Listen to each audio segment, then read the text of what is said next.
I had a luncheon meeting today with Assistant Secretary of State for South and Central Asia, Donald Lu. He was accompanied by Deputy Assistant Secretary of State Lei Vigri, DCM, DA, and Councillor Qasim joined me.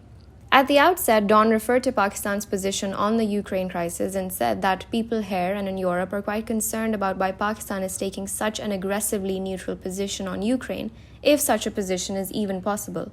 It does not seem such a neutral stand to us. He shared that in his discussions with the NSC, it seems quite clear that this is the Prime Minister's policy.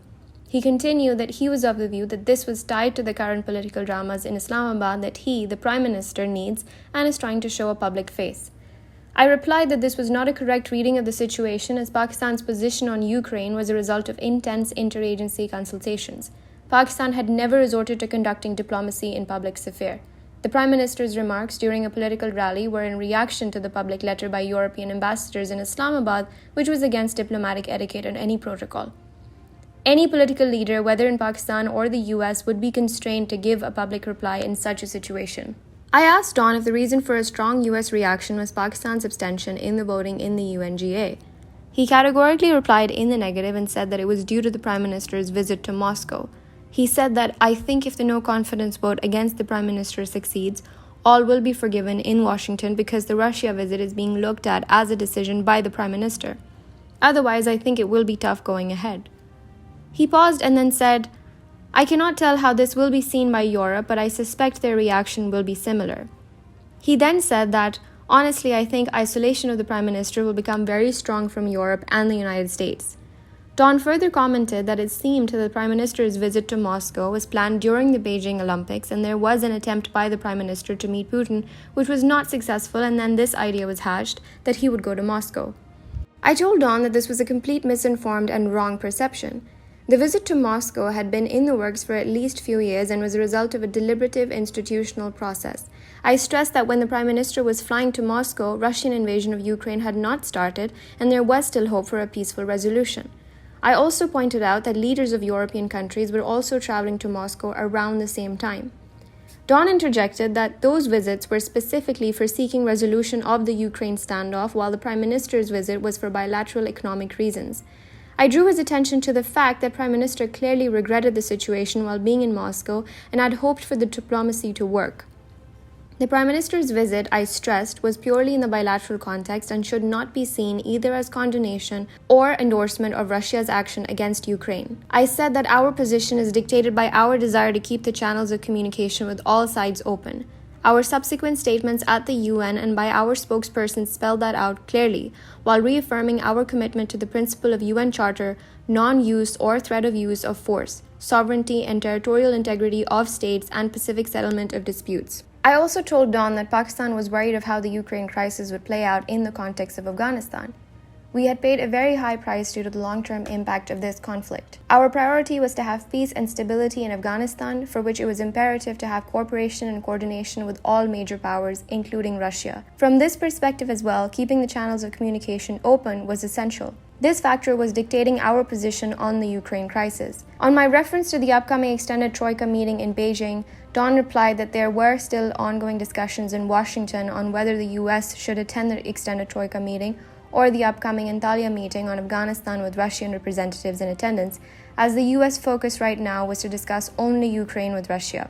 I replied that this was exactly what we were afraid of.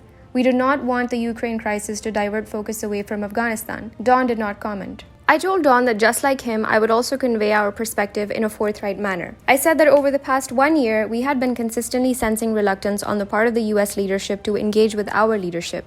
This reluctance had created a perception in Pakistan that we were being ignored and even taken for granted. There was also a feeling that while the US expected Pakistan's support on all issues that were important to the US, it did not reciprocate, and we do not see much US support on issues of concern for Pakistan, particularly Kashmir.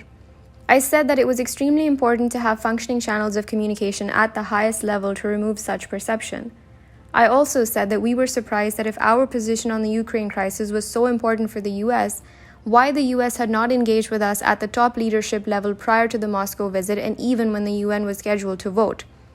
Pakistan valued continued high-level engagement, and for this reason, the foreign minister sought to speak with Secretary Blinken to personally explain Pakistan's position and perspective on the Ukraine crisis. The call has not materialized yet. Don replied that the thinking in Washington was that given the current political turmoil in Pakistan, this was not the right time for such engagement, and it could wait till the political situation in Pakistan settled down. I reiterated our position that countries should not be made to choose sides in a complex situation like the Ukraine crisis, and stressed the need for having active bilateral communications at the political leadership level. Don replied that you have conveyed your position clearly and I will take it back to my leadership. I also told Don that we had seen his defense of the Indian position on the Ukraine crisis during the recently held Senate subcommittee hearing on the US-India relations. It seemed that the US was applying different criteria for India and Pakistan. Don responded that the US lawmakers' strong feelings about India's abstentions in the UNSC and UNGA came out clearly during the hearing. I said that from the hearing it appeared that the US expected more from India than Pakistan, yet it appeared to be more concerned about Pakistan's position. Don was evasive and responded that Washington looked at the US-India relationship very much through the lens of what was happening in China. He added that while India had a close relationship with Moscow, I think we will actually see a change in India's policy once all Indian students are out of Ukraine. I expressed the hope that the issue of Prime Minister's visit to Russia will not impact our bilateral ties. Don replied that I would argue that this has already created a dent in the relationship from our perspective. Let us wait for a few days to see whether this political situation changes, which would mean that we would not have a big disagreement about this issue and the dent would go away very quickly. Otherwise, we will have to confront this issue head-on and decide how to manage it. We also discussed Afghanistan and other issues pertaining to bilateral ties. A separate communication follows on that part of our conversation. Don could not have conveyed such a strong démarche without the express approval of the White House, to which he referred repeatedly. Clearly, Don spoke out of turn on Pakistan's internal political process. We need to seriously reflect on this and consider making an appropriate démarche to the US chargé d'affaires in Islamabad.